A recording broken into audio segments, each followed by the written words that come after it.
میری ذمہ داری، میری ذمہ داری۔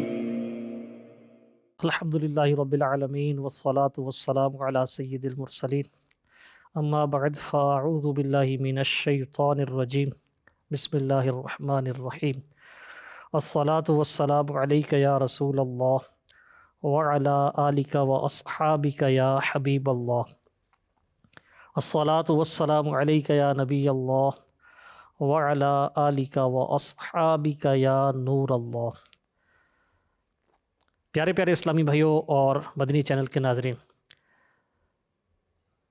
ہفتہ وار سلسلہ میری ذمہ داری انشاءاللہ عز و جل ایک نئے موضوع کے ساتھ حاضری ہے۔ آئیے شروع میں درود پاک کی فضیلت سن لیجئے۔ حضور اکرم صلی اللہ علیہ وآلہ وسلم کا فرمان عالی شان، جو شخص جمعہ کے دن مجھ پر 100 بار درود پاک پڑھے، جب وہ قیامت کے دن آئے گا تو اس کے ساتھ ایک ایسا نور ہوگا کہ اگر وہ ساری مخلوق میں تقسیم کر دیا جائے تو سب کو کفایت کرے۔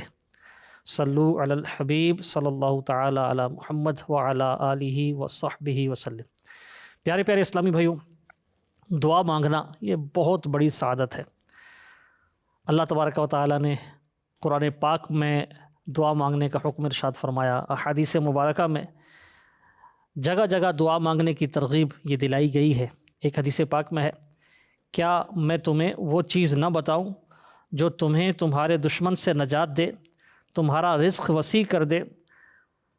فرمایا رات دن اللہ تعالیٰ سے دعا مانگتے رہو کہ دعا مومن کا ہتھیار ہے۔ تو دعا جو ہے یہ ایک بہت بڑی نعمت ہے ہمارے لیے۔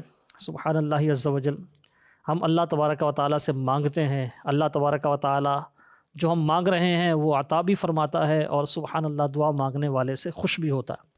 حضرت سیدنا ابو ذر غفاری رضی اللہ تعالیٰ عنہ ارشاد فرماتے ہیں، عبادات میں دعا کی وہی حیثیت ہے جو کھانے میں نمک کی، یعنی جیسے کھانا بغیر نمک کے بالکل بے مزہ ہے، تو ایسے ہی عبادات میں یہ دعا کی حیثیت ہے۔ اور سبحان اللہ عز و جل ایک مبارک فرمان پیارے آقا صلی اللہ علیہ وسلم کا فرمایا کہ دعا یہ عبادت کا مغز ہے۔ تو دعا مانگنا یہ اللہ تبارک و تعالیٰ کی بہت بڑی نعمت ہے۔ ہم کسی اور سے اگر مانگتے ہیں کوئی چیز، دنیا میں ایک دوسرے سے مانگتے ہیں، تو عموماً یہ ہوتا ہے کہ جس سے مانگا جائے، مانگنے سے کوئی بھی خوش نہیں ہوتا، لیکن سبحان اللہ عز و جل اللہ تبارک و تعالیٰ سے مانگیں تو اللہ تبارک و تعالیٰ اس سے خوش بھی ہوتا ہے، دعا مانگنے والے سے خوش ہوتا ہے، راضی ہوتا ہے، اور ساتھ ہی جو ہم مانگ رہے ہوتے ہیں وہ اللہ تبارک و تعالیٰ عطا بھی فرما دیتا ہے۔ اللہ تعالیٰ کے محبوب صلی اللہ علیہ وسلم کا مبارک فرمان، جو مسلمان ایسی دعا کرے جس میں گناہ اور قطع رحمی کی کوئی بات شامل نہ ہو، تو اللہ تبارک و تعالیٰ اسے 3 چیزوں میں سے کوئی ایک ضرور عطا فرماتا ہے۔ نمبر 1، یا اس کی دعا کا نتیجہ جلد ہی اس کی زندگی میں ظاہر ہو جاتا ہے، یعنی ہم جو مانگ رہے ہیں وہ ہمیں مل جاتا ہے، جسے عام لفظوں میں ہم کہتے ہیں کہ دعا قبول ہوگی۔ دوسرے نمبر پر اللہ تبارک و تعالیٰ کوئی مصیبت اس بندے سے دور فرما دیتا ہے۔ نمبر 3، یا اس کے لیے آخرت میں بھلائی جمع کی جاتی ہے۔ دعا بندہ جب مانگتا ہے تو 3 حالتوں سے وہ دعا خالی نہیں ہوتی۔ پہلا یہ فرمایا گیا کہ جو بندہ مانگتا ہے اس کا نتیجہ اس کو جلد مل جاتا ہے، یعنی ظاہری لفظوں میں یعنی جسے ہم دعا کی قبولیت کہتے ہیں۔ دوسرا فرمایا گیا کہ اللہ تبارک و تعالیٰ اس دعا کی برکت سے کوئی مصیبت اس سے ٹال دیتا ہے۔ اور تیسرے نمبر پر فرمایا گیا اس کے لیے آخرت میں بھلائی جمع کی جاتی ہے۔ ایک روایت میں یہ بھی ہے کہ بندہ آخرت میں بروز قیامت جب وہ دعائیں جو اس نے دنیا میں مانگی تھی اور وہ مستجاب نہیں ہوئی تھی، قبول نہیں ہوئی تھی، ان دعاؤں پر ملنے والا اجر دیکھے گا، یعنی اللہ تبارک و تعالیٰ وہ دعائیں جو بظاہر دنیا میں قبول نہیں ہوئی تھیں اس پر اس کو اجر عطا فرمائے گا، تو بندہ اس اجر کو دیکھ کر یہ تمنا کرے گا کہ کاش دنیا میں میری کوئی دعا قبول نہ ہوتی، مجھے اجر مل جاتا۔ تو پیارے پیارے اسلامی بھائیوں، دعا مانگنا یہ بہت بڑی سعادت ہے، لیکن دعا مانگنے کے بھی کچھ آداب ہیں، دعا مانگنے کے حوالے سے بھی یعنی اس کے بھی کچھ تقاضے ہیں۔ آج انشاءاللہ عز و جل میری ذمہ داری اس پروگرام میں ہم یہ ڈسکس کریں گے، اس پر گفتگو ہوگی کہ دعا کس طرح مانگنی چاہیے، دعا مانگنے کے حوالے سے میری ذمہ داری کیا ہے۔ ایک بہت اہم مسئلہ جو ہو سکتا ہے کہ ہماری ایک بہت بڑی تعداد، اکثریت بھی کہا جائے تو بیجا نہیں ہوگا، واسٹ میجورٹی وہ ہے جس کو اس مسئلے کا علم نہیں ہوگا۔ آج آپ کے علم میں اضافہ ہوگا۔ ہر روز کم از کم 20 بار دعا کرنا یہ واجب ہے۔ الحمدللہ جو نماز پڑھتے ہیں ان کا یہ واجب ادا ہو جاتا ہے۔ سورہ فاتحہ جب وہ نماز میں پڑھتے ہیں، سورہ فاتحہ کا جو ہے وہ 4 فرائض کی آخری 2 رکعت کے علاوہ ہر رکعت میں پڑھنا واجب ہے۔ امام کے پیچھے جب ہم یعنی نماز پڑھتے ہیں تو پھر اس وقت مقتدی خود سے قرات نہیں کرتا، بلکہ امام کی قرات جو ہے وہی مقتدی کے لیے کافی ہوتی ہے۔ تو مجموعی طور پر دن میں اگر فرائض کو آپ لیں، 2 فرض ہیں فجر کے، 4 فرائض ہیں ظہر کے، 4 عصر کے، 3 مغرب کے، اس کے بعد 4 عشاء کے، یہ 17 رکعتیں ہوئیں اور 3 وتر ہیں واجب۔ تو جو 5 وقتہ نماز ادا کرتا ہے، سنت قبلیہ بھی پڑھتا ہے، نوافل عبادیہ بھی پڑھتا ہے، اس کی تو خیر زیادہ تعداد میں ہو جاتی ہے، لیکن جو فرائض اور واجبات بھی ادا کرے نماز میں، تو اس کا یہ جو واجب 20 بار دعا مانگنے والا ہے، یہ واجب پورا ہو جاتا ہے جب سورہ فاتحہ میں ہم اللہ تبارک و تعالیٰ کی بارگاہ میں عرض کرتے ہیں اہدینا الصراط المستقیم، ہمیں سیدھا راستہ چلا۔ تو یہ واجب جو ہے یہ پورا ہو جاتا ہے۔ الحمدللہ رب العالمین یہ بھی دعا ہے، بلکہ بہترین دعا ہے۔ تو جو نماز پڑھتا ہے اس کا یہ واجب ادا ہو جاتا ہے۔ تو 20 بار کم از کم 20 بار دعا کرنا ایک دن میں یہ واجب ہے۔ جو دعا مانگنے کے یعنی یہ تو ایک مسئلہ تھا جو آپ کے سامنے بیان ہوا، اور مدنی چینل کے ناظرین میں بھی ایک تعداد ہوگی کہ جن کے علم میں شاید یہ بات پہلے نہیں ہوگی۔ اب دعا مانگنے کے حوالے سے چند آداب کہ دعا ہم کس طرح مانگیں، اس سے پہلے ایک روایت ہے وہ سن لیجئے۔ حضرت سیدنا انس رضی اللہ تعالیٰ عنہ یہ فرماتے ہیں کہ ایک بار اللہ کے آخری نبی صلی اللہ علیہ وآلہ وسلم ایک شخص کی عیادت کے لیے تشریف لے گئے، یعنی ایک بیمار پرسی کے لیے تشریف فرما ہوئے۔ وہ بہت کمزور تھا، بہت کمزور ہو چکا تھا۔ نبی کریم صلی اللہ علیہ وآلہ وسلم نے اس سے فرمایا کہ کیا تم اللہ تبارک و تعالیٰ سے کوئی دعا کرتے تھے؟ اس نے عرض کی جی ہاں، میں یہ دعا کرتا تھا، اے اللہ اگر تو مجھے آخرت میں کوئی سزا دینے والا ہے تو وہ دنیا میں ہی دے دے۔ آخرت کی سزا سے بچنے کے لیے اس طرح سے وہ شخص دعا مانگا کرتا تھا کہ اے اللہ اگر تو مجھے آخرت میں کوئی سزا دینے والا ہے تو وہ دنیا میں ہی دے دے۔ نبی کریم صلی اللہ علیہ وسلم نے ارشاد فرمایا تم اسے برداشت کرنے کی طاقت نہیں رکھتے، تم یوں کیوں نہیں کہتے اے ہمارے رب ہمیں دنیا اور آخرت میں بھلائی عطا فرما اور ہمیں دوزخ کے عذاب سے بچا۔ پھر آپ صلی اللہ علیہ وآلہ وسلم نے اس شخص کے لیے دعا کی تو اللہ تبارک و تعالیٰ نے اسے شفا عطا فرما دی۔ اللہ تبارک و تعالیٰ نے مومنین کو دعا مانگنے کا بڑا پیارا انداز قرآن پاک میں وہ دیا ہے، بڑا پیارا انداز ارشاد فرمایا ہے کہ ہم اللہ تعالیٰ کی جناب میں کس طرح عرض کریں، ربنا آتنا فی الدنیا حسنۃ وفی الآخرۃ حسنۃ وقنا عذاب النار، اے اللہ ہمیں دنیا میں بھی بھلائی عطا فرما اور آخرت میں بھی بھلائی عطا فرما اور ہمیں دوزخ کے عذاب سے بچا۔ بہت جامع دعا ہے یہ دعا، یہ قرآنی دعا، ہو سکے تو یاد کر لیجئے اور جب بھی دعا مانگا کریں اس انداز میں دعا مانگ لیا کریں تو انشاءاللہ اس کی برکتیں ملیں گی۔ حضرت سیدنا انس بن مالک رضی اللہ تعالیٰ عنہ سے ہی روایت ہے کہ نبی کریم صلی اللہ علیہ وآلہ وسلم یہ دعا کثرت سے جو ہے یہ مانگا کرتے تھے۔ کسی بھی نیک کام سے پہلے اچھی نیتیں کر لینی چاہیے، بلکہ جو مباح امور ہیں، جائز امور ہیں، جو جن کی یعنی پرمیشن ہے، اگرچہ فی نفس ہی وہ عبادت یا نیکی کا کام نہ ہو، جیسے کھانا کھانا، تو اس میں بھی اگر ہم اچھی نیت کر لیں گے، گڈ انٹینشن ہوگی، تو اللہ کی رحمت سے اس پر اجر و ثواب ملے گا۔ تو نیک کاموں سے پہلے تو خصوصیت کے ساتھ اچھی نیتیں کرنی چاہیے۔ دعا سے پہلے بھی حصول ثواب کی نیت ہونی چاہیے، جیسے یہ دعا نیت کی جا سکتی ہے کہ میں اللہ پاک کی رضا کے لیے، حصول ثواب کے لیے دعا کر رہا ہوں۔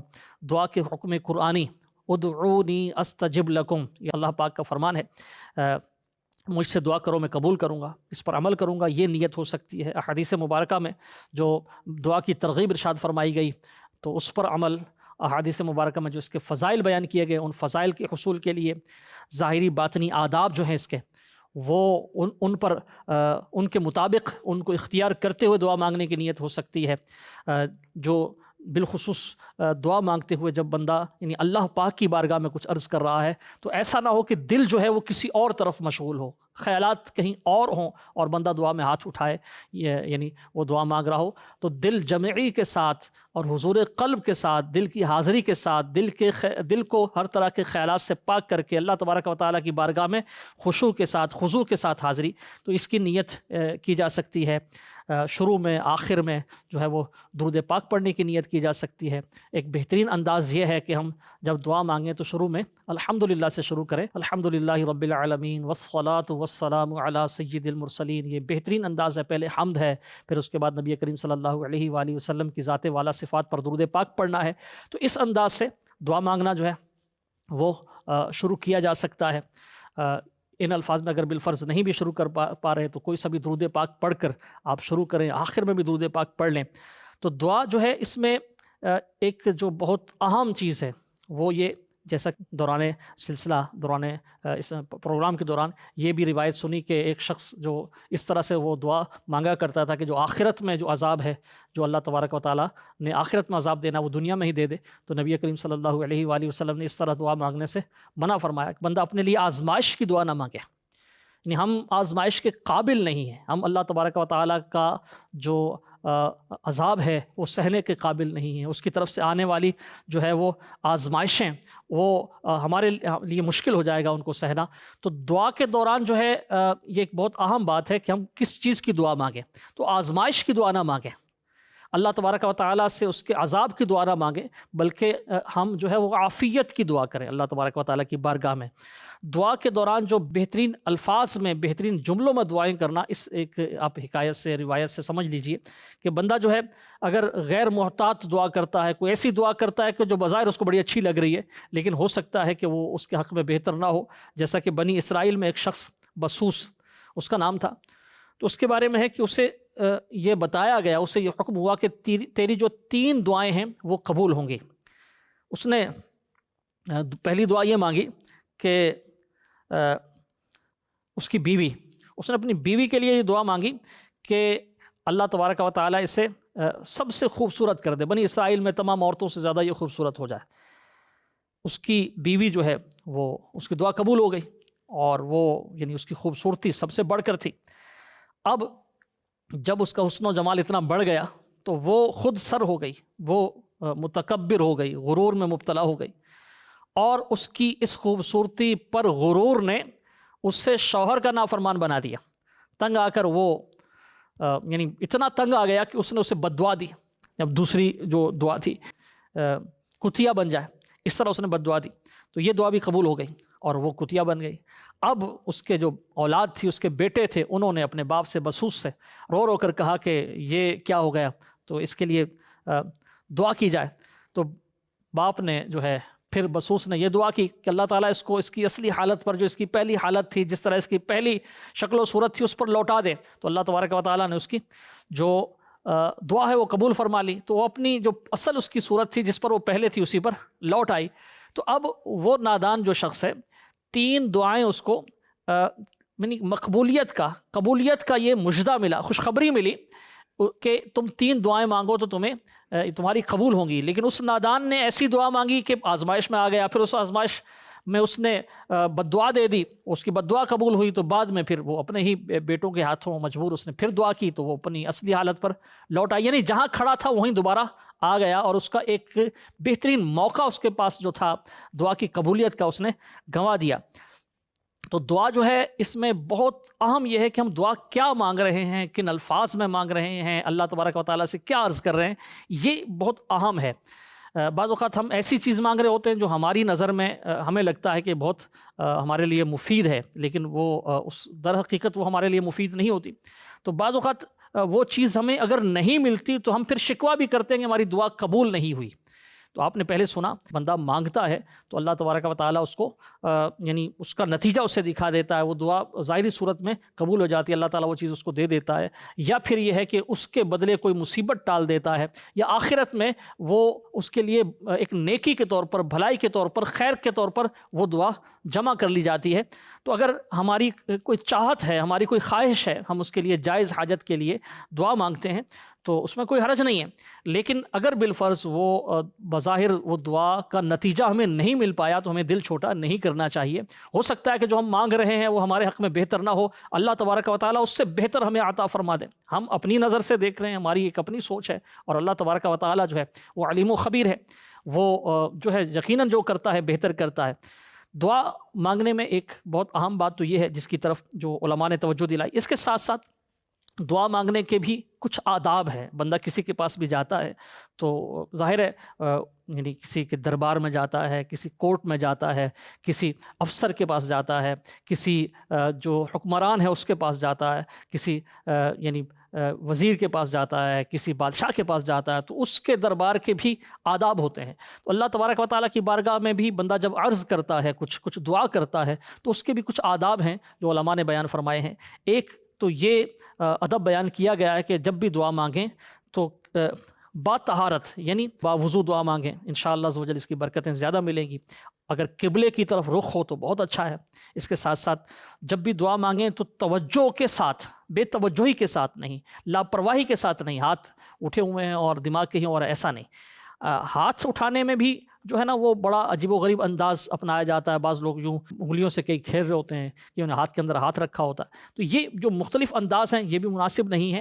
علماء نے ہاتھ اٹھانے کا جو طریقہ بیان کیا ہے، علامہ اسماعیل حقی رحمۃ اللہ تعالی علیہ، آپ نے ایک جو یعنی طریقہ بیان فرمایا۔ آپ فرماتے ہیں افضل یہ ہے کہ دعا میں دونوں ہاتھوں کو پھیلائے، ان کے درمیان فاصلہ رکھے، یعنی ہاتھ ملے ہوئے نہ ہوں، ہاتھ پھیلے ہوئے ہوں اگرچہ تھوڑا فاصلہ ہو، اور ایک ہاتھ کو دوسرے ہاتھ پر نہ چڑھائے۔ امیر اہل سنت مولانا محمد الیاس ستار قادری دامت برکاتہ العالیہ، آپ بھی کئی بار ایسا دیکھا گیا ہے کہ آپ دعا سے پہلے ہاتھ اٹھانے کے آداب بیان فرماتے ہیں۔ آپ یعنی اس طرح بیان فرماتے ہیں، دعا کے آداب میں سے ہے کہ جب بھی دعا مانگیں نگاہیں نیچی رکھیں ورنہ نظر کمزور ہو جانے کا اندیشہ ہے۔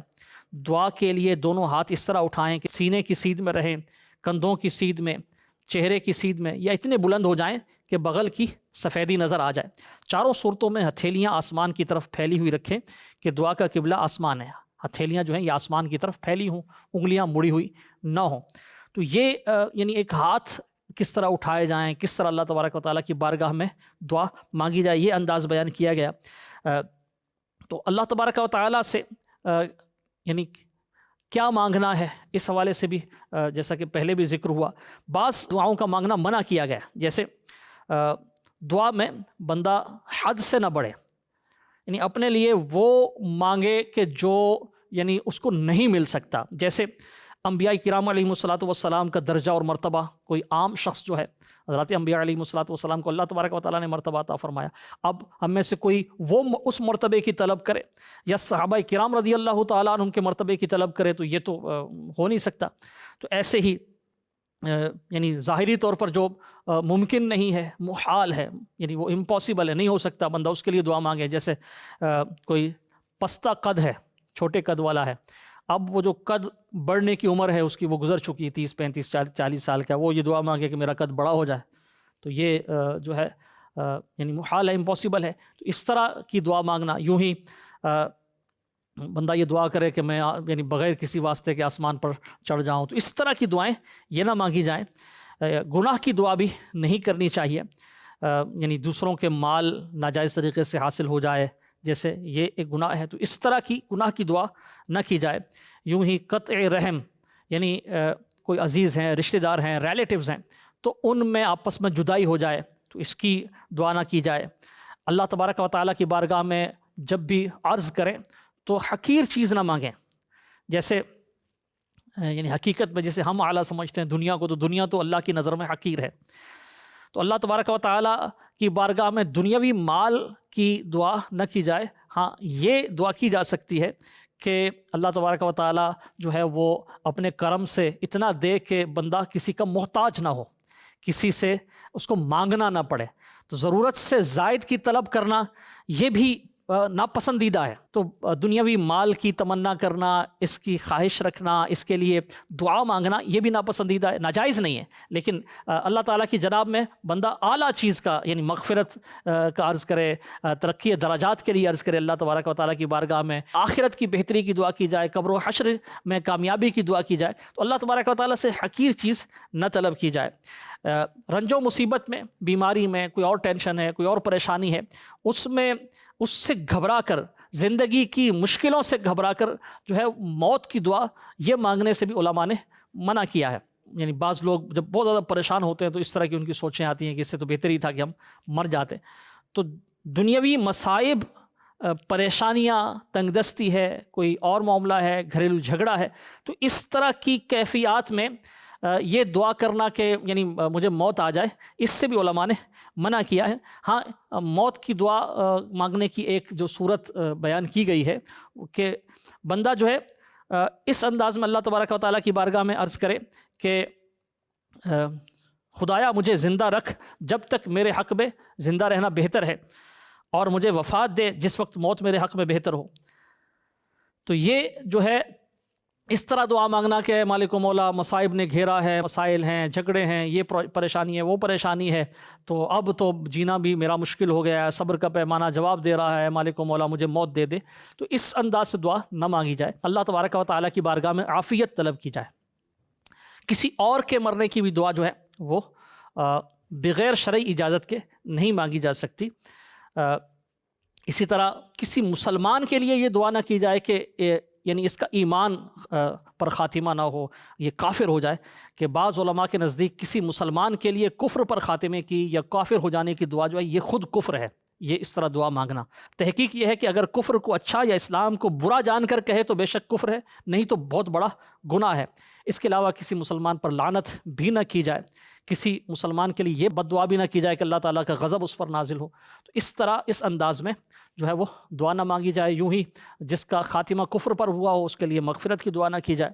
تو یہ جو ہے کچھ علماء نے جو رہنمائی فرمائی کہ دعا مانگنے کے حوالے سے یہ ہماری ذمہ داری ہے کہ ہم اس یعنی ایک تو ظاہری آداب کا خیال رکھیں، باطنی آداب کا خیال رکھیں، اور کون سی دعا مانگیں، کن الفاظ میں مانگیں، اور کون سی دعائیں نہیں مانگنی چاہیے۔ آج کی اس ایپیسوڈ میں الحمدللہ عز و جل اس حوالے سے کچھ سیکھنے کا ہمیں موقع ملا۔